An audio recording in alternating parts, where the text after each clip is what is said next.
One awesome thing about this remote is its ability to remote control park. Now it cannot turn, but it can go forward or back with this feature.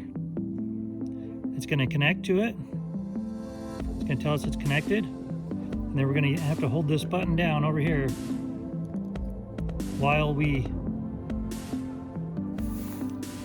work with it. We're going to tell it to start the engine.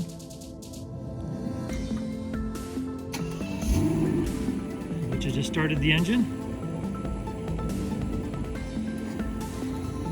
And it is ready to go. So we're going to go ahead and tell it that we need it to go backwards.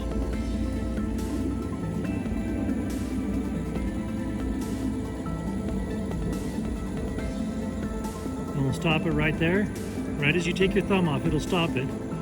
And it is also obstacle sensitive. So if it senses an obstacle, it will stop so it won't run into the wall in your garage. Very, very cool feature. So we'll go ahead and tell it to stop, and it'll stop the engine.